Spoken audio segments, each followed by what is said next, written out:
Hello movie lovers, welcome to movie mechanics presented by once media. ఈరోజు మనం మాట్లాడుకుంటున్న movie border 2. ఇది border ఫ్రాంచైజ్లో వచ్చిన సెకండ్ మూవీ. సేమ్ బార్డర్ 1 అనే ఇండియా పాకిస్తాన్కి మధ్యలో జరిగిన వార్ గురించి ఈ మూవీ ఉంది. అండ్ 1971లో జరిగిన వార్ గురించే ఈ మూవీ కూడా. బట్ డిఫరెంట్ ఆస్పెక్ట్స్లో వార్ జరుగుతుంది. అఫ్కోర్స్ ఈ మూవీ స్కేల్ చాలా పెద్దది.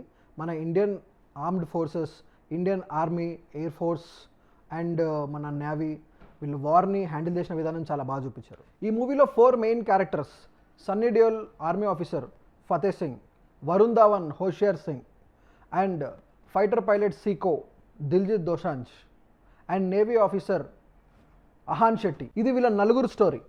పాకిస్తాన్ అటాక్స్ నుంచి వచ్చే ఛాలెంజెస్ని వీరు నలుగురు చాలా బ్రేవ్గా ఎదుర్కొంటారు. Story by Nidhi Dutta. Real life story నుంచి కొన్ని ఇన్సిడెంట్స్ తీసుకున్నారు. స్టోరీ మంచి స్టోరీయే. Screenplay and dialogues by Sumit Arora and Anurag Singh. Anurag Singh సినిమాకి డైరెక్టర్ కూడా. స్క్రీన్ ప్లే బాగుంది, కానీ ఫస్ట్ హాఫ్ కొంచెం స్లోగా ఉంటుంది. కానీ ఇక్కడ ప్లస్ ఏంటంటే emotional scenes and light hearted moments అన్నీ ఫస్ట్ హాఫ్ ఆఫ్ ద మూవీలో చాలా బాగా కవర్ చేశారు. ఫ్యామిలీ ఎమోషన్స్ అండ్ కామెడీ సీన్స్తో క్యారెక్టర్స్ ఎస్టాబ్లిష్ చేశారు. సెకండ్ హాఫ్ మొత్తం action oriented, action packed. Phase కూడా చాలా ఫాస్ట్గా ఉంటుంది. యాక్షన్ సీన్స్ అన్నీ చాలా బాగుంటాయి. బ్యాటిల్ ఫీల్డ్లో జరిగే ఫైట్స్ చాలా చాలా బాగుంటాయి. ఇక్కడ 100% మాట్లాడుకోవాల్సిన విషయం సాంగ్, సందేశ ఆతేయ సాంగ్ గురించి. ఫస్ట్ పార్ట్ ఫీలింగ్ ఎక్కడ పాడైపోద్దా అనుకున్నా, కానీ వెరీ ఎమోషనల్, పర్ఫెక్ట్గా వచ్చింది సాంగ్. సాంగ్కి ముందుండే సీను సేమ్ ఫస్ట్ పార్ట్లో లాగానే సాంగ్కి ముందు ఒక మంచి ఎమోషనల్ సీన్తో సాంగ్ని బిల్డప్ చేయడం, అప్పుడు సాంగ్ రావడం పర్ఫెక్ట్ కుదిరినాయి. సేమ్ ఫస్ట్ పార్ట్ అంత ఫీల్ 200% బార్డర్ 2లో కూడా ఆ సాంగ్ అంతే ఫీల్ ఇస్తుంది. ఆల్మోస్ట్ 70% ఆడిటోరియం ఏడ్చేసారు సాంగ్కి.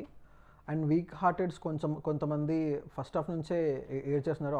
ఉన్నాయి సినిమాలో ఎమోషనల్ సీన్స్ అయితే గట్టిగానే ఉన్నాయి. అండ్ క్లైమాక్స్, ఈ సినిమాలో biggest block climax. Last 45 minutes కంటిన్యూస్గా క్లైమాక్స్ నడుస్తూనే ఉంటుంది. 3 different ప్లేసెస్లో చాలా పెద్ద యాక్షన్ సీక్వెన్సెస్ ఉంటాయి. వాటన్నిటిని చాలా బాగా మేనేజ్ చేశారు, చాలా బాగా ఎగ్జిక్యూట్ చేశారు. మ్యూజిక్ విషయానికి వస్తే సాంగ్స్ బాగున్నాయి, బీజిఎం అంతగా ఏమనిపించలేదు. క్యారెక్టర్స్ పర్ఫార్మెన్సెస్ విషయానికి వస్తే అందరూ బాగా పర్ఫామ్ చేశారు. దిల్జిత్ దోసాంజ్ క్యారెక్టర్ సినిమాకి మంచి ప్లస్, ఎందుకంటే కామెడీ చాలా బాగా వర్కౌట్ అయింది ఆయన క్యారెక్టర్ వల్ల. ఓవరాల్గా మూవీ చాలా బాగుంది. ఇవాళకింతే, మళ్ళీ నెక్స్ట్ మూవీతో మళ్ళీ కలుద్దాం. Please like, share and subscribe to movie mechanics.